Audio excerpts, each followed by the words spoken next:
मेरे प्यारे दोस्तों और मुझे देखने वालों को अस्सलाम वालेकुम। अभी जो मैं बात करने जा रहा हूँ, अगर आप लोगों को ये बात अच्छी लगे तो इसको आप लोग शेयर कर दीजिएगा। और ये एक्चुअली बनाने का वीडियो मकसद मेरा ये है कि मैं अपने आप को ये रिकॉर्ड कर सकूँ कि मैं इस बात को समझ रहा हूँ और समझता हूँ कि हम लोगों का एज अ पाकिस्तानी होकर हम लोगों का मेन मसला क्या है। हमारे मुल्क में बहुत सारे प्रॉब्लम्स हैं, लेकिन इन सब प्रॉब्लम्स का जो एक मेजर पार्ट प्ले करता है ना, वो प्रॉब्लम जो है ना, वो पाकिस्तानियों का वो बेहिसी है।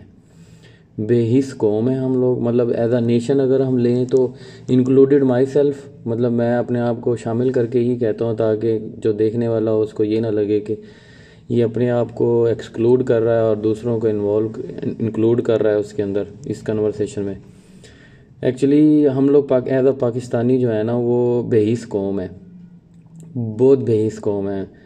और इतनी बेहिस है कि इसका अंदाज़ा आप इस चीज़ से लगा सकते हैं कि जब हमारे मुल्क में पेट्रोल की कीमत बढ़ने जाने लगती है ना, तो हम लोग जो है ना वो पेट्रोल पंप के बाहर लाइन लगा के खड़े हो जाते हैं और के जी पेट्रोल डलवा लेते हैं, जल्दी जल्दी टैंकी फुल करवा लो भाई। कितने 5 लीटर आ जाएगी, 10 लीटर आपकी टंकी में आ जाएगी, 15 लीटर आ जाएगी, या केन भरवा के रख लोगे, पंप तो नहीं पूरा लूट के ले जाओगे ना।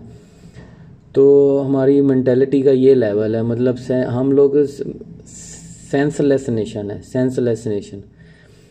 और जो अगर कोई खुराक खाने पीने की आटा आटा अगर महंगा होने लगता है तो लोगों की यूटिलिटीज़ के बाहर और दुकानों के बाहर लाइनें लग जाती हैं कि आटा उठा लो, 15 दिन का, महीने का, 2 महीने का। भाई 2 महीने बाद जिस तरह आप लोगों का फिर वापस सस्ता हो जाना है या ऊपर जाके फिर वापस आ जाना है। वैसे यही हमारा असल जो जो प्रॉब्लम है ना हमारी कौम का, वो सारे मसले अपनी जगह, लेकिन अगर हम एज अ नेशन इस चीज़ को सोच लेना कि हम लोगों का मसला बेहिसी है, असल हम लोगों का मसला बेहिसी है। जब भी कोई अच्छा लीडर हमारी ज़िंदगियों में हमारे हमारे एज अ नेशन पाकिस्तान को मिला है ना, कोई लीडर, चाहे वो आर्मी से आया हो, चाहे वो सिविलियन, मतलब as a democratically public selection के थ्रू कोई प्राइम मिनिस्टर आया हो पाकिस्तान में एज अ लीडर, जैसे कि इमरान खान हो गया। और इस कौम में इतनी बेहिसी है कि वो सिर्फ अपनी अपनी ही फिक्र करता है हर बंदा, और ना कोई अपने बच्चों की परवाह करता है और ना आने वाली जनरेशन की। हमारी आज भी, मतलब मैं एक ऐसी दोस्त के साथ डिस्कस कर रहा था, हमारी ऐसी कन्वर्सेशन स्टार्ट होगी तो बात आर्मी से निकल आई, और आर्मी में भी हमारे पास बहुत अच्छे अच्छे लोग आए थे। मुशर्रफ एज अ पर्सन हमारे पास एक अच्छा लीडर था। उसने अपनी यूनिफॉर्म को भी सेक्रीफाइस किया था, लेकिन उसके उस सेक्रीफाइस को एज अ नेशन हम लोगों ने समझा ही नहीं था। अगर वो चाहता तो वो अपनी यूनिफॉर्म को यूनिफॉर्म में रह के भी हमारे ऊपर एज अ डिक्टेटरशिप के तौर पे लीडर रह सकता था, लेकिन उसने पब्लिक ओपिनियन को प्रेफरेंस दी और अपनी यूनिफॉर्म उतार के एज अ सिविलियन होके उसने चाहा कि भी कि मैं पाकिस्तान का लीडर, मतलब प्राइम मिनिस्टर बन जाऊँ, सदर बन जाऊँ, और फिर आगे पाकिस्तान को उन उन तरक्की की राहों पे लेके जाऊँ जो बेसिकली इस मुल्क का हक है। लेकिन हम बेहिस कौम थी, और इतनी बेहिस कौम है कि इसका अंदाज़ा यहीं से लग जाता है कि जब पेट्रोल बढ़ने लगता है ना, तो हमारी जो पूरी की पूरी पाकिस्तान की माशाल्लाह कौम है ना, वो पेट्रोल पंपों के बाहर खड़ी होती है। ये हमारी बेहिसी का लेवल है। पाकिस्तान मतलब हर बंदा अपनी अपनी ही फिक्र करता है, उसको ये फिक्र नहीं है कि अगली जनरेशन के लिए क्या करना है, अपने बच्चों के लिए उसको बच्चों तक की फिक्र नहीं है। ना अपने बच्चों की तालीम की फ़िक्र है, ना सेहत की फ़िक्र है, ना अपने बच्चों के अच्छे फ्यूचर की फ़िक्र है। उनको ये फ़िक्र नहीं है कि यार हम लोगों का टैक्स पेड पैसा है, मेहनत की कमाई है, दिन रात मेहनत करके हम लोग कमाते हैं, हम उस पैसे में से हज़ारों रुपए का, लाखों रुपए का हम टैक्स इन रिटर्न जमा कराते हैं गवर्नमेंट को, और वो सारा गड़म खा जाते हैं। हम लोग बेइस कौम है। मैंने अपना टाइम पाकिस्तान में भी गुजारा है और कुछ टाइम मैंने बाहर भी गुजारा है, लेकिन सारे टाइम के गुजारने के बाद मैंने एक ही चीज़ महसूस की है, वो यही है कि हम as a nation, as a Pakistani nation बेहिस कौम है। और उस बेहिस हम इतनी बेहिस कौम है कि हम लोगों को किसी की फ़िक्र नहीं है।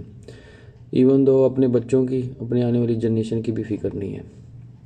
पाकिस्तान में मैं एक चीज़ और समझता हूँ कि हम लोगों की बेहिसी की वजह एक और भी है, वो ये कि हम लोग, हमारे मुल्क में ना 80% लोग जो है ना वो हराम करके खाते हैं। हराम करके इस तरह खाते हैं कि अगर आप ये देखें अपने इर्द गिर्द, किसी भी बाज़ार में चले जाएं, किसी भी गली में चले जाएं, स्ट्रीट में चले जाएं, इवन दो बड़े से बड़ा बाज़ार मार्केट में चले जाएं, आपको हर बंदा अपनी दुकान से भी 10 फुट की दुकान होगी और 20 फुट वो रोड पे बैठा होगा। आप रेडी वालों को देख लो, रेडियां वाले रोड के ऊपर रेडी लगा के बैठे होते हैं और हर बंदा कमाई किस तरह करता है। आप 80% लोगों को देख लें वो किस तरह कमा रहे हैं अपने इर्द गिर्द, जो कि मैं ये समझता हूँ कि ये हमारे बेहिसी का ना वो बुनियादी प्रॉब्लम है, वजह बनती है ये वाली चीज़ भी। मैं ये समझता हूँ, ये मेरी एक अपनी एक राय है, ओपिनियन है, मुझे नहीं पता, क्योंकि हम लोग बेईमान हैं। हम अपनी स्टेट के साथ बेईमानी करते हैं, अपने मुल्क के साथ बेईमान हैं, हम लोग बेहिस हैं। और एज अ नेशन हम लोगों को इस बेहिसी को अब छोड़ देना चाहिए, कुछ शर्म कर लेनी चाहिए।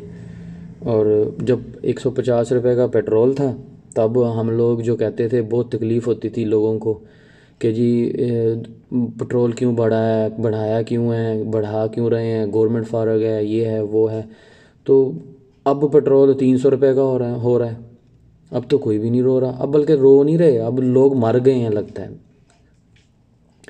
क्योंकि हम लोग पाकिस्तानी जो है ना वो बेसिकली भंग पी के ना फिर रहे हैं, पंगी हो गए ना, मतलब भंग पी हुई है, खाई हुई है और बस सोए हुए हैं, लेटे हुए हैं, बस उनको कोई फ़िक्र फाका नहीं है। खैर, मेरा टॉपिक इधर उधर हो रहा है। मेरा असल मेन जो बात करने का मकसद यही था कि हम लोग एज अ नेशन बहुत ही बेहिस कौम है। हमारी इस बेहिसी का आलम यह है कि हम आलमोस्ट डेड हो चुके हुए हैं और इस बेहिसी को अब छोड़ दें। मैं एक रिक्वेस्ट ही कर सकता हूँ, मैं अपने तौर पे अपने आप को भी मतलब समझाता हूँ कि इस बेहिसी को छोड़ा जाए। एट लीस्ट हम अपने इर्द गिर्द ये देखें कि हम लोगों में जो हमारा लीडर बनना चाहता है अपने इलाके में ही, एटलीस्ट वो कौन है, उसको तो चूज़ करें सही राइट पर्सन करके। खैर, बाकी बेहिसी हम लोगों का नेशनल जिस तरह कहते हैं ना एक वर्ड है, तो हम लोगों की इस बेहिसी की वजह से हम लोग बहुत ज़्यादा सरवाइव कर रहे हैं। इस बेहिसी को छोड़ें और प्लीज़ अपने मुल्क के लिए एहसास करें, अपने आने वाली नस्लों का, अपने बच्चों का एहसास करें और ये चोर चक्कों को वोट देना बंद करें। एटलीस्ट जो बंदा सिंसियर है, ऑनेस्ट है, उसका तो साथ दें। अस्सलाम वालेकुम, अल्लाह हाफिज़।